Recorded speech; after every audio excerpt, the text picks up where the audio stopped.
8, 9, 10. நிறுத்து. குட். என்ன 40 ரூபா 10 பைசா. 10 பைசா என்ன கொசுரு? மேல போட்டு தரேன். 50 ரூபா வச்சுக்க. தம்பி ஏப்பா, பாக்குறதுக்கு சினிமா நடிகை மாதிரி லட்சணமா இருக்கிற. ஓ, சினிமா நடிகர்கள் இப்படித்தான் இருப்பாங்களா? நான் வேற மாதிரி இருப்பாங்கன்னு நினைச்சேன். கையில இங்கிலீஷ் பேப்பர் வச்சிருக்கேன், ஆனா படிச்ச மாதிரி தெரியலையே. 10ஆம் நம்பர் வீட்டுக்கு கேட்ட போய் திறக்கறியா? உனக்கு என்ன பைத்தியமா? சித்தப்பா பதிலே பேச மாட்டேங்கிறான். கன்ஃபார்ம்டு பைத்தியம் தான். நான் கேக்குறேன், தப்பா எடுத்துக்காதீங்க. நீங்க 2 பேரும் எப்படி பைத்தியக்கார ஆஸ்பத்திரியில இருந்து இப்படி ஜட்டி பனியனோட ஓடி வந்தீங்க? சித்தப்பா, இந்த கோயம்பேடு ட்ரெஸ் போட்டுட்டு என் கூட வராதேன்னு சொன்னேன், கேட்டியா? நீ இந்த சுடுகாட்டு மண்ட பனியனை போட்டுட்டு வராதேன்னு சொன்னேன், கேட்டியா? இந்த பையன் என்னையும் ஒரு லிட்டர்ல சேர்த்துட்டான். சித்தப்பா, சின்னப்பா. ஐயோ, ஏன் சார் இப்படி நடு ரோட்ல நின்னு கத்துறீங்க? ஒழுங்கா வீடு போய் சேருங்க. எங்க வீடு 9ஆம் நம்பர் வீடுதான். அதுக்குள்ள எப்படி போகணுங்கிறது எங்களுக்கு தெரியும். நீ 10ஆம் நம்பர் வீட்டுக்குள்ள போற, ஒழுங்கா வீடு போய் சேர மாட்டேன்.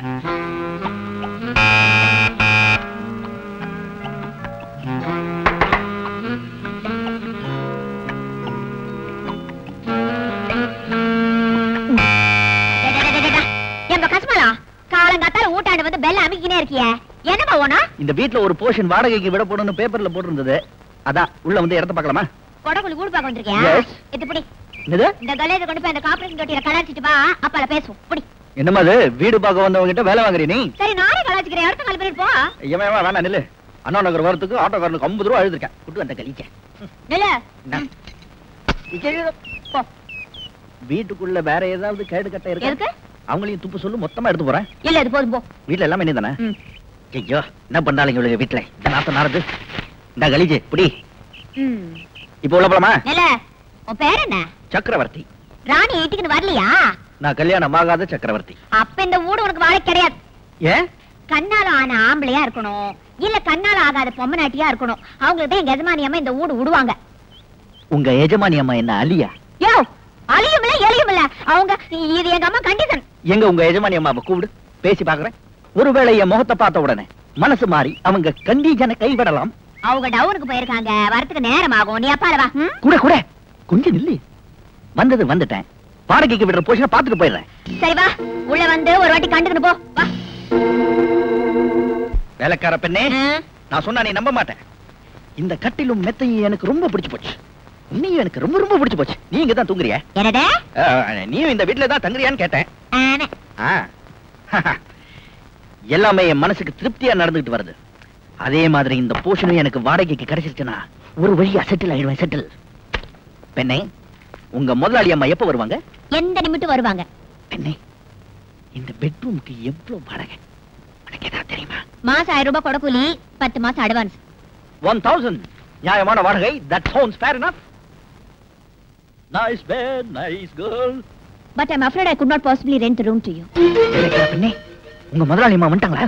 வந்துட்டாங்க. ஆளக்கானும் அசரீரி மாதிரி குரல் மட்டும் கேக்குது. குனி பின்னாடி ஓடிச்சிருக்காங்களா? முன்னாடியும் ஓடில, பின்னாடியும் ஓடில. அந்த குரலுக்கு சொந்தக்காரி நான் தான். வீட்டுக்காரமா நீங்க? வீட்டுக்காரமாவும் நான் தான், வேலைக்காரியும் நான் தான். பொண்டாட்டிய பக்கத்துல வச்சுக்கிட்டே வேலைக்காரிய ஓரக்கண்ணால நோட்டம் விடுற சபல புத்தி எல்லா ஆம்பளைங்களுக்கும் உண்டுன்னு கேள்விப்பட்டிருக்கேன். அதான் வாடகைக்கு வீடு கேட்டு வரவங்க ஒழுக்கமானவங்களான தெரிஞ்சுக்கிறதுக்கு தான் இந்த வேஷம். நியாயமான வேஷம். தம்பதிகளுக்கும் தனியா வாழும் பெண்களுக்கு மட்டும்தான் இந்த அறைய வாடகைக்கு விட முடியும். தொந்தரவு பண்ணாம தயவு செஞ்சு போயிடுங்க. திடீர் கல்யாணம் பண்ணிக்க என் ஜாதகத்துல யோகம் இல்ல. மனசு இறங்கி என் விஷயத்தை மறுபரிசீலனை செய்யக்கூடாதா? பிரம்மச்சாரிகளை பொறுத்த வரைக்கும் மறுபரிசீலனைக்கு இடமே இல்ல. நான் சொன்னா சொன்னதுதான். இதோ பாருங்க, ஆம்பளைங்கள்ல 1-2 பேர் அப்படி இப்படி இருப்பாங்க. ஆனா ஒட்டு மொத்தமா எல்லா ஆம்பளைங்களையும் நீங்க கேவலமா நினைக்க கூடாது.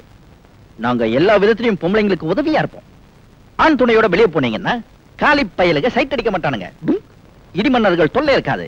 குறிப்பா ராத்திரி நேரத்துல எங்க உதவி உங்களுக்கு ரொம்ப தேவைப்படும். என்னது? ஆம்பளைங்க வீட்டுல இருந்தா நீங்க திருட மயம் இல்லாம நிம்மதியா தூங்கலாமே, அத சொன்னேன். ஓஹோ. என்ன மாதிரி வாலிபன் உங்க கூட இருந்தா உங்க கையில ஒரு இரட்டை குழல் துப்பாக்கி இருக்கிற மாதிரி. இந்த நேரத்துல உங்களுக்கு நான் இன்னொரு கேரண்டியும் கொடுத்துறேன். மத்தவங்கள மாதிரி நாய்க்குட்டி, பூனைக்குட்டி, கிளி குஞ்சு, மைனா குஞ்சு இந்த மாதிரி ஐட்டங்களை வளர்க்கிற பழக்கம் எனக்கு கிடையாது. மொத்தத்துல என்கிட்ட குட்டியோ குஞ்சோ கிடையாது. தயவு செஞ்சு என்ன ஏத்துக்கோங்க. நீங்க தலையில நின்னாலும் சரி, என் முடிவை நான் மாத்திக்க போறதில்ல. இவ்வளவு பெரிய பட்டணத்துல உங்களுக்கு வீடா கிடைக்காது. வேற இடத்துல ட்ரை பண்ணுங்க. Please wait at the place. Bell. Hello, Banu here. நான் ஸ்டேட் பேங்க் மேனேஜர் பேசுறேன். உங்க அண்ணன் உங்க வீட்டு பேர்ல வாங்கின கடனுக்கு தவணையும் கட்டல, வட்டி பணமும் கட்டல. சார், நான் இப்ப கொஞ்சம் சிரமத்துல இருக்கேன். 1 மாசம் அவகாசம் கொடுங்க. எப்படியாவது வாங்கின தொகைக்கு வட்டியை கட்டிடுறேன். சாரி மிஸ், இன்னும் 1 வாரத்துக்குள்ள அட்லீஸ்ட் வட்டி பணம் 15,000 கட்டினீங்கன்னா வீட்டை ஏலத்துக்கு கொண்டு வராம தடுத்து நிறுத்தலாம்.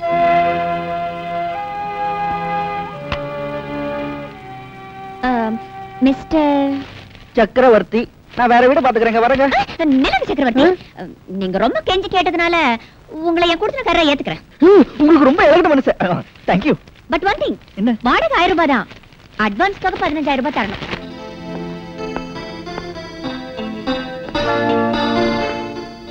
Good morning sir. Good morning. How are you mister Chakravarthy? Fine sir. டியூட்டில ஜாயின் பண்ண வந்திருக்கேன். Very good. போலீஸ் ட்ரைனிங் காலேஜ்ல நான் உனக்கு வைஸ் பிரின்சிபாலா இருந்தேன். இப்போ என்கிட்டயே டியூட்டில சேர்றியா? கங்க்ராட்ஸ். Thank you sir. நாளையில இருந்து யூனிஃபார்ம்ல வர வேண்டாம், மஃப்டில வந்தா போதும். Because we are CID officers. Yes sir. Sir, வாங்கம்மா, என்ன வேணும்? லேட்டஸ்ட் அரைவல் ஏதாவது வந்திருக்கா? லேட்டஸ்ட் அரைவலா? அது என்ன ட்ரெயினா பிளைனா? ட்ரெயினும் இல்ல, பிளேனும் இல்ல. புதுப்பட கேசட் வந்திருக்கான்னு கேட்டேன். ஓ, அதுவா? மேல போ, கிடைக்கும். புதுசெல்லாம் என் பையன் பாத்துக்கறான், பழச மட்டும் நான் பாத்துக்கறேன். உங்க வயசுக்கு ஏத்த உத்தியோகம். Keep it up. அடேங்கப்பா, உனக்கு ரொம்ப நேரம் வாய். வணக்கமுங்க. வணக்கம் முங்க. உங்களுக்கு என்ன வேணுமுங்க? புதுப்பட கேசட் என்னென்ன இருக்கு? மலர்ந்த மொட்டு, மலராத மொட்டு, மலர போற மொட்டு, எல்லா கேசட் இருக்குதுங்க. மலர்ந்து மலராத பாதி மட்டும் இருக்கா? பாதி மொட்டா? நான் கேள்விப்பட்டதே இல்லையே. அந்த பேர்ல அப்படி ஒரு படம் வந்திருக்கு. அதனால என்ன, ஆர்டர் பண்ணி அடுத்த வாரம் வாங்கி தர்றேன். இப்ப இருக்கிற கேசட்ல ஏதாவது ஒண்ணு எடுத்துட்டு போங்க. சரி, மலர்ந்த மொட்டு கேசட் 3 காப்பி கொடுங்க. ஒரு கேசட்டுக்கு ஒரு நாளைக்கு 10 ரூபாய் வாடகை, 3 கேசட்டுக்கு 30 ரூபாய். கேசட் கொடுங்க, பில்ல போடுங்க. ஐயோ, புது மெம்பர்னா 500 ரூபாய் அட்வான்ஸ் கட்டணும், சொல்ல மறந்துட்டேன். அவ்வளவு பணம் இப்ப கைவசம் இல்லையே. பரவாயில்லைங்க, உங்க அட்ரஸ் சொல்லுங்க, நான் நேர்லயே வந்து அட்வான்ஸ் வாங்கிக்கிறேன். அப்படியா? அப்ப 2 நாள் லீவ் போட்டு வாங்க. 2 நாள் என்னங்க, 3 நாள் லீவ் போட்டு வரேன். அட்ரஸ் சொல்லுங்க. ஜெகன் மோகினி, நெக்ஸ்ட் நம்பர் 10, விட்டலாச்சாரியா ரோடு, 2வது குறுக்கு தெரு. சென்னை 1 2? சென்னை இல்லைங்க, ஹைதராபாத் 1. ஹைதராபாத்தா? புது கேசட்ட ஓசியில போடி வந்து போயிட்டாலே குறுக்கு தெரு மோகினி. Miss,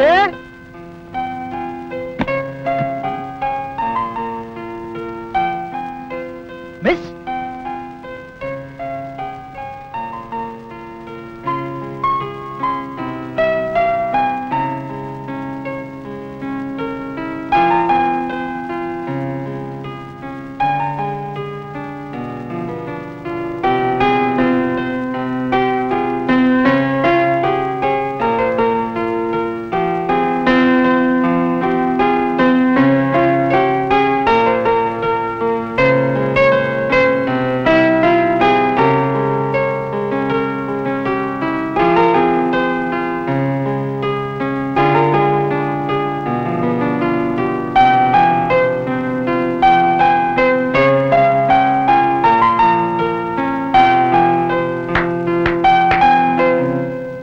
wonderful.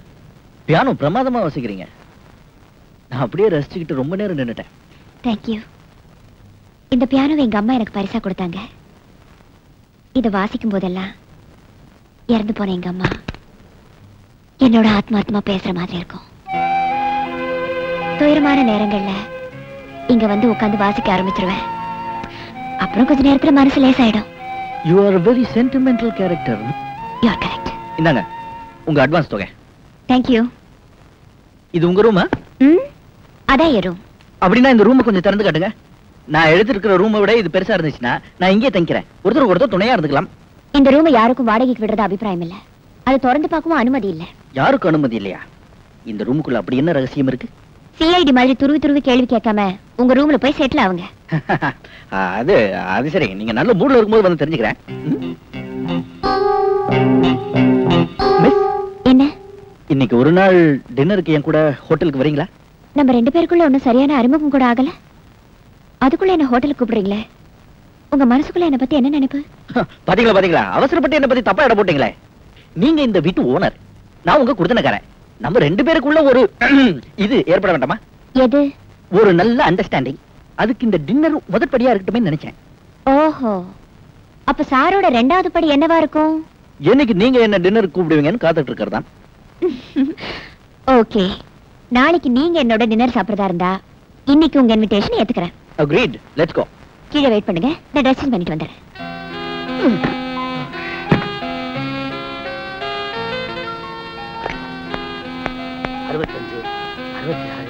65, 66, 67, 68, 69, 70, 71, 72, 73, 74.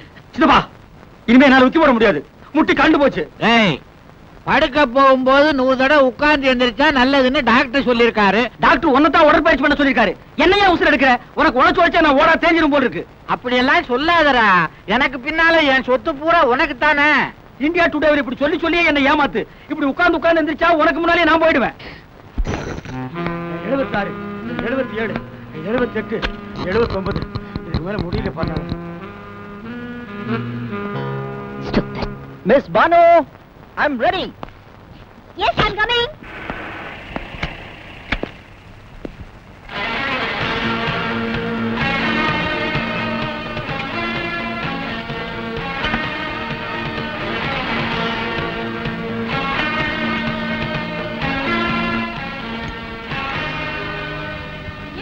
Number 1 அயோக்கிய ராஸ்கல். என்னங்க, கொஞ்ச நேரத்துக்கு முன்னாடி தமிழ்ல ரொம்ப தெளிவா பேசுனீங்க. இப்ப அதுல இங்கிலீஷ கலந்து கண்ணபிடான்னு திட்டுறீங்க. I'm sorry, நான் உங்களை திட்டல. உங்க வலது பக்கம் திரும்பி பாருங்க, நான் யாரை திட்டினேன்னு உங்களுக்கு புரியும். யாரோ ஒரு போலீஸ் ஆபீசர் உட்கார்ந்து சாப்பிட்டுட்டு இருக்காரு, அவரையே திட்டினீங்க? அவனை திட்டல, அவன் வேலை பார்க்கிற போலீஸ் டிபார்ட்மெண்ட். போலீஸ் டிபார்ட்மெண்ட் மேல உங்களுக்கு ஏன் இவ்வளவு வெறுப்பு? பின் என்னங்க, குற்றவாளிகளோட கை குலுக்குவானுங்க, நிரபராதி கையில விலக மாட்டுவானுங்க. காலையில வந்தீங்க, வீடு வாடகைக்கு வேணும்னு கேட்டீங்க. நீங்க யாரு என்னன்னு விசாரிக்காம நான் அட்வான்ஸ் வாங்கிட்டேன். நீங்க யாரு, என்ன உத்தியோகம் பாக்குறீங்க, நான் தெரிஞ்சுக்கலாமா? தெரிஞ்சுக்கலாமே. நான் வந்து ஓபி, ஐஓபில வேலை செய்யறேன். ஐஓபினா இந்தியன் ஓவர்சீஸ் பேங்க். அதுல நான் மேனேஜரா இருக்கேன். மெட்ராஸ்ல இந்த பேங்க்குக்கு ஏகப்பட்ட பிரான்ச்சஸ் இருக்கு. நீங்க எந்த பிரான்ச்ல வேலை பாக்குறீங்க? பிரான்ச் அடையார் ஆலமரம். என்னது, ஆலமரமா? இல்ல இல்ல, ஆலமரம் இருக்கிற அடையார் பிரான்ச். அடையார்லயே வேலை பாக்குறீங்க? பின்னைய அண்ணா நகர் குடி வந்தீங்க? இது இந்த கடைசி, அது அந்த கடைசி. இன்னும் 3 மாசத்துக்கு என்ன இன்ஸ்பெக்ஷன் ஆபீசரா போட்டிருக்காங்க. அது முடிஞ்ச உடனே அண்ணா நகர் பிரான்ச்சுக்கு தாவிடுவேன். Good morning sir. Good morning. Meet mister Pradeep, inspector. நம்ம டிபார்ட்மெண்ட் தான். He is Mr. Chakravarthy. Hello. Hello Chakravarthy. Thank you sir. நேத்து காலையில நம்பர் 10 சாந்தி காலனிக்கு நீ போயிருந்திருக்க. எதுக்காக போயிருந்தேன் நான் தெரிஞ்சுக்கலாமா? அந்த வீட்டுல ஒரு போர்ஷன் வாடகைக்கு விடப்படும்னு விளம்பரம் வந்திருந்தது. அது விஷயமா போனேன். வீடு கிடைச்சதா? கிடைச்சது சார். இப்ப நான் அங்கதான் தங்கியிருக்கேன். நேத்து ராத்திரியே அந்த பெண்ணை ஹோட்டல் பாரடைஸுக்கு கூட்டிட்டு போயிருக்கிறேன். ஓர் செலவுல அவளுக்கு விருந்து கொடுத்திருக்கிறேன். நம்ம கரெக்ட்? Correct sir. முன்ன பின்ன அறிமுகம் இல்லாத ஒரு பெண்ணுக்கு விருந்து கொடுத்திருக்கிறேன். இந்த திடீர் நெருக்கத்துக்கு என்ன காரணம்? குறிப்பிட்டு சொல்ற மாதிரி ஒரு காரணமும் இல்ல, சும்மா ஒரு நட்புக்காக. ஒன்ன மாதிரி ஒரு போலீஸ் அதிகாரிக்கு ஒரு கொலைகாரியுடைய நட்பு தேவைதானா? போயும் போயும் குடியிருக்கிறதுக்கு உனக்கு அவ வீடுதான் கிடைச்சதா? சார் கொஞ்சம் புரியும்படி சொல்லுங்க. சொல்றேன். நீ குடியிருக்கிற வீட்டுக்கு சொந்தக்காரி மாடல் அழகி பானு 6 மாசத்துக்கு முன்னால அவளுடைய மாற்றாந்தாய்க்கு பிறந்த அண்ணனை சுட்டு கொன்னுட்டா. சார், இந்த கேஸ விசாரிச்ச அதிகாரி அந்த 10ஆம் நம்பர் வீட்டை சுத்தி இருக்கிற குடுத்தனக்காரங்கள் எல்லாம் தீர விசாரிச்சிருக்கார். குறிப்பா 9ஆம் நம்பர் வீட்டுல இருக்கிற எச்ராஜ் என்பவரு இந்த கொலை சம்பந்தமா நம்ம டிபார்ட்மெண்ட்டுக்கு ஒரு ஸ்டேட்மெண்ட் கொடுத்திருக்காரு. அந்த ஸ்டேட்மெண்ட் இப்ப நான் படிக்கிறேன், கேளு.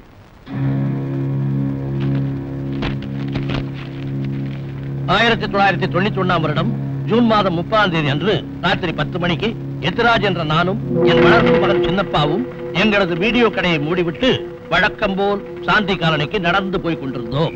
சித்தப்பா, இந்தியா டுடே ரொம்ப கெட்டு போச்சு. நேத்து இந்தியா நல்லா இருந்ததுன்றியா? இந்த கிண்டல் தானே வேண்டாங்கிறது.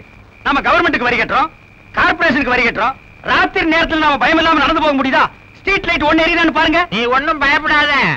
நீ இருக்கிற நேரத்துக்கு இருட்டுல உன்னை யாரும் கண்டுபிடிக்க முடியாது. உன் பிரீப் கேஸ்ல ₹1,00,000 பணம் வச்சிருக்கிறேன்.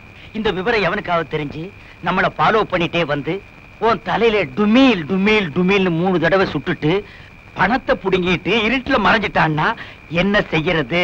ஏண்டா, இந்த நேரத்துல இப்படி ஒரு பயங்கரமான கற்பனை உனக்கு தேவையா?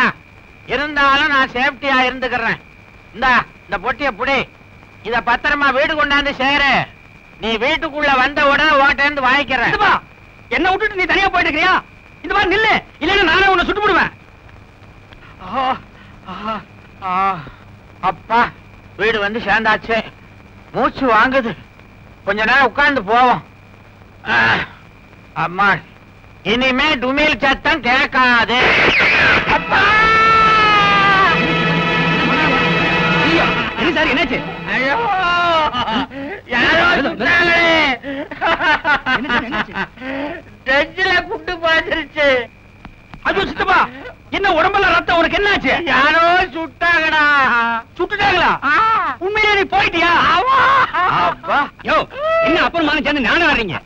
யார் சுட்டது, யார் போனது? அறிவட்டவன கல்லு மாதிரி உட்கார்ந்து செத்து தெரியலையா?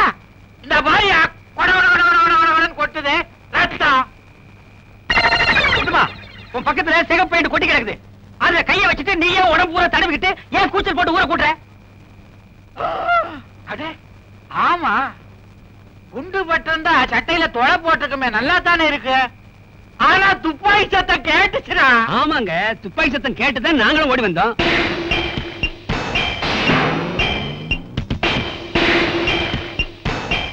சித்தப்பா, வெடி சத்தம் கேட்டு அக்கம் பக்கத்துல இருந்தவங்க எல்லாம் ஓடி வந்திருக்காங்க. இந்த 10ஆம் நம்பர் வீட்டு கதவு மட்டும் சாத்தி இருக்கு. ஆனா மாடியில் லைட் எரியுது. இவ்வளவு கலவரம் நடந்திருக்கு. ஆனா இந்த வீட்டுல மட்டும் யாரும் வெளியே வரல. கரெக்ட். இந்த வீட்டுல தான் துப்பாக்கி குண்டு வெடிச்சிருக்கு. நீ போய் கதவை தட்டு, யாராவது வர்றாங்களா பாரு. யூ ஆர் கரெக்ட் சித்தப்பா. பானு, பூபாதி,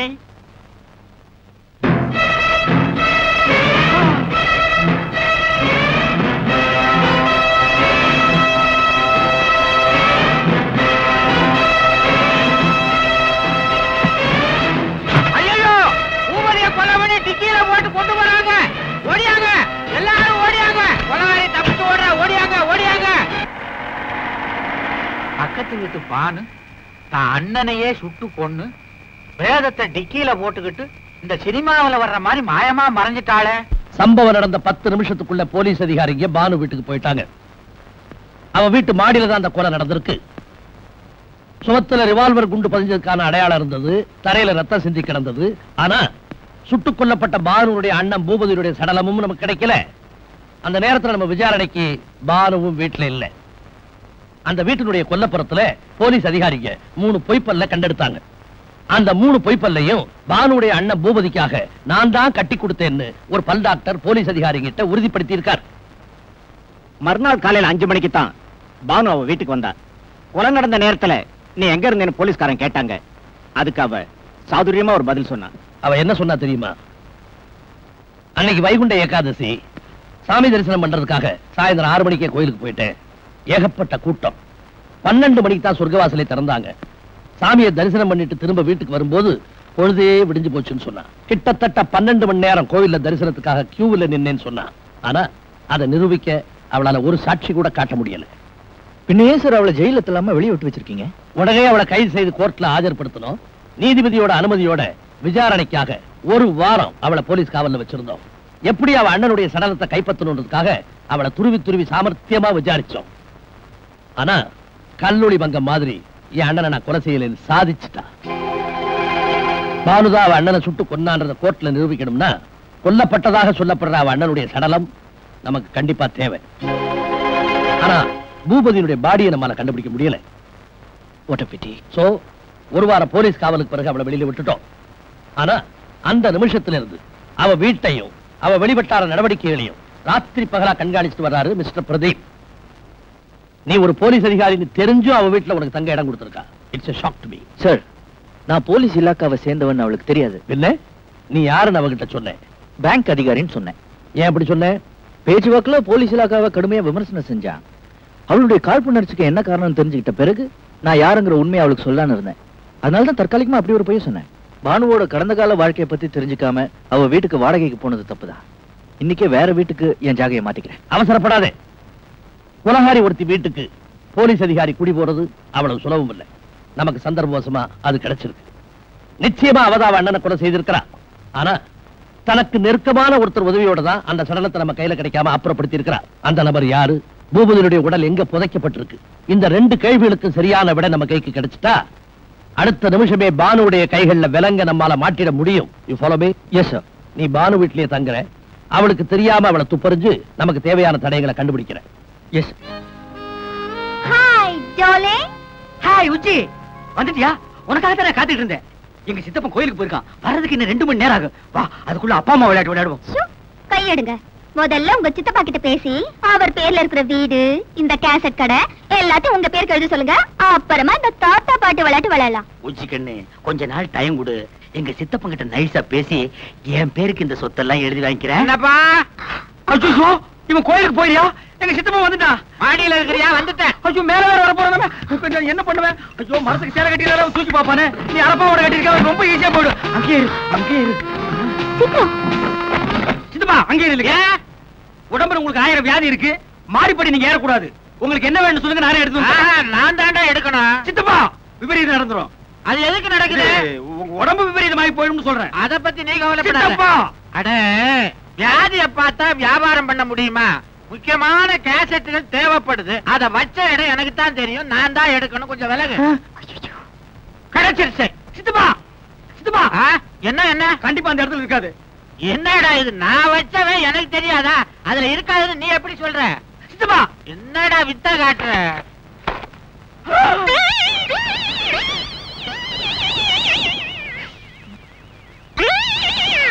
ஏண்டா, இது என்ன பொம்பளை தொப்புள் மாதிரி தெரியுது? அது தொப்புளேதான். சித்தப்பா, கொரியா அழகி டிப்புளோட தொப்புள் விளம்பர போஸ்ட் அவளை கவர்ச்சியா போட்டிருக்கான். கொரியா அழகியா? ஆமா.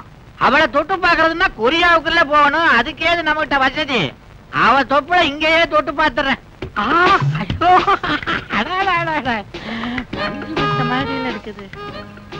என்னடா இது? பேப்பர் தொப்புல்ன்ற நெளியுது. அது சைனா பேப்பர், ஆயில் பிரிண்ட் அப்படித்தான் இருக்கும். அப்பா, நெளிய நெளிய தடவிட்டே இருக்கலாம் போல இருக்குது. ஐயோ, என்ன தொப்புளியாது? அழைச்சி கையெடு. சின்னப்பா, ஏன்டா கோச்சுக்கிற? எனக்கு இன்னொரு ஆசை வந்துருச்சுடா. இந்த வயசுல உனக்கு என்ன ஆசை? அவன் முகத்தையும் ஒரு தடவை தடவி பார்க்கணும். அந்த விளம்பர போஸ்டர் கொஞ்சம் வெளியே எடு. எடுக்க முடியாது சித்தப்பா. ஏன்? போஸ்டர் பசைய தடவை செவுத்துல ஓட்டிருக்கேன். அட பாவி, கோந்த ஒட்டி போஸ்டர் கெடுத்துட்டியடா. என்கிட்ட கொடுத்தா ஆணி அடிச்சு தொங்க விட்டுருப்பனே. கல்யாண வயசுல இப்படி ஒரு அழகான பையனை வச்சுட்டு உனக்கு ஒரு ஆசையா? யார் அழகான பையன்? நீ கண்ணாடியில முகத்தையே பாக்குறது இல்லையா? சித்தப்பா, 60லும் ஆசை வரும். நீ அதையும் தாண்டிட்ட. மிஸ்டர் சக்கரவர்த்தி, நான் ஷாப்பிங் போறேன். கொஞ்சம் வீட்டு பாத்துக்கங்க. ஓகே. வெளியே போயிட்டு அவ திரும்பி வரத்துக்குள்ள இந்த வீட்டை கொஞ்சம் மோப்பம் முடிப்போம். சர்வதேச பூட்டுகளுக்கும் இவ்விடத்தில் சாவிகள் கிடைக்கும்.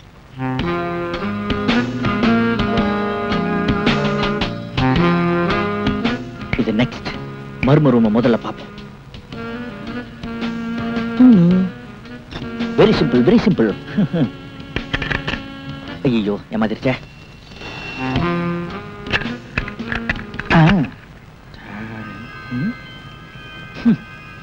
ஒரே கப்பு.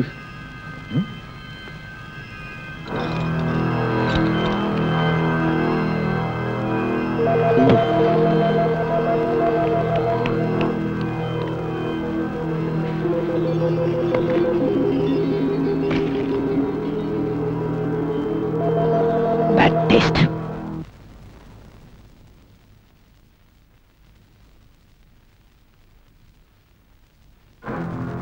உன் கள்ளக்காதலம் உதவியோட பூபதி சடலத்தை கெட்டிக்காரத்தனமா அப்புறப்படுத்திட்டேன். எங்கடி அதை புதைச்சு வச்சிருக்க? யாருடி உன் காதலன்? எனக்கு ஒண்ணும் தெரியாது. அனுஸ்மி என்ன தொந்தரவு பண்ணாத. வழிய விடு. போலீஸ்ல சொல்லணும்னா உன்னால சொல்ல முடியாது. என்ன, எங்களை மாதிரி அவங்களும் உன்னை வாட்ச் பண்ணிட்டு இருக்காங்க. நான்சென்ஸ். நல்லா இருக்கு இந்த ரூம். இது நமக்கு வாடகைக்கு விட்டுருக்கலாம். No mind.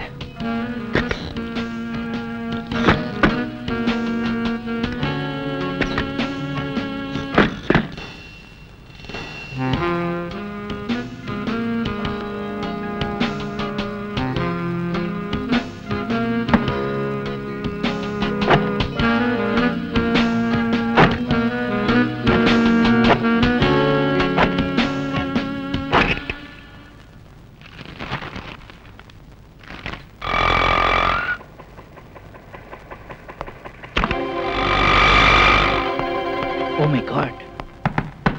கொலகாரி வந்துட்டா. மிஸ்டர் சக்கி.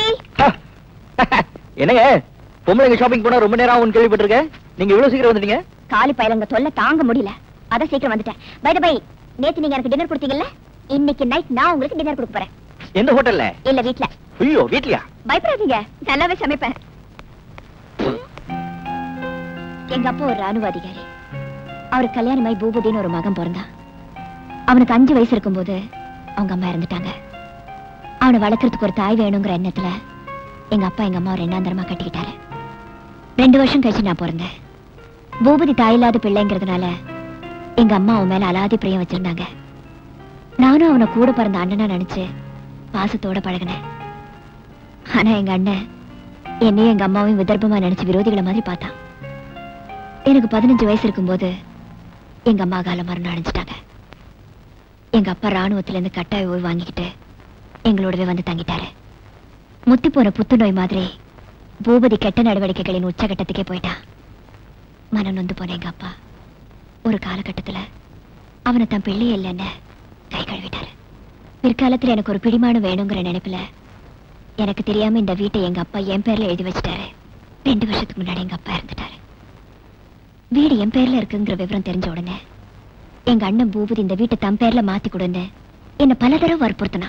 ஒழுக்கம் கெட்ட வாழ்க்கையை விட்டுட்டு நிரந்தரமா ஒரு உத்தியோகத்துல உட்காரு, நானே உனக்கு ஒரு நல்ல பொண்ணை தேடி பிடிச்சு கல்யாணம் பண்ணி வைக்கிறேன், இந்த வீட்டையும் உன் பேர்ல எழுதி வச்சுட்டு நான் எங்கேயாவது போய் நேர்மையை ஒழிச்சு பொழிச்சுக்கிறேன்னு எவ்வளவோ எடுத்து சொன்னேன். அவன் என்ன நம்பல. எனக்கு யாரோ கள்ளக்காதல் இருக்கிறதாகவும் அதனாலதான் நான் சாக்கு போக்கு சொல்லி தட்டி கழிக்கிறதாகவும் குடிச்சிட்டு வந்து என் கூட அடிக்கடி சண்டை போடுவான். சில சமயம் பக்கத்து வீட்டுக்காரங்க பஞ்சாயத்துக்கு வருவாங்க. நாங்க 2 பேரும் சண்டை போட்டுக்கிட்டு 2-3 தடவை போலீஸ் ஸ்டேஷன் வரைக்கும் போயிருக்கோம். திடீர்னு ஒரு நாள் எங்க அண்ணனை நானே சுட்டு கொன்னுட்டேன்னு போலீஸ்காரங்க என்ன அரெஸ்ட் பண்ணிட்டாங்க. ஆனா உங்களால என் மேல கோர்ட்ல குற்றப்பத்திரிக்கை தாக்கல் செய்ய முடியல. ஏன்? பூபதியை நான் சுட்டு கொண்டுட்டு தான் போலீஸ்காரங்க சொன்னாங்க. ஆனா அதை நிரூபிக்கிறதுக்கு அவனோட பிரேதம் வேணுமே. என்னைக்கு உங்க அண்ணனோட டெட் பாடியை போலீஸ்காரங்க கைப்பற்றுறாங்களோ அன்னைக்கு நீங்க கைதாகலாம், அப்படிதானே? அத்தைக்கு மேசம் அழைக்கட்டும், அப்புறம் பார்க்கலாம்.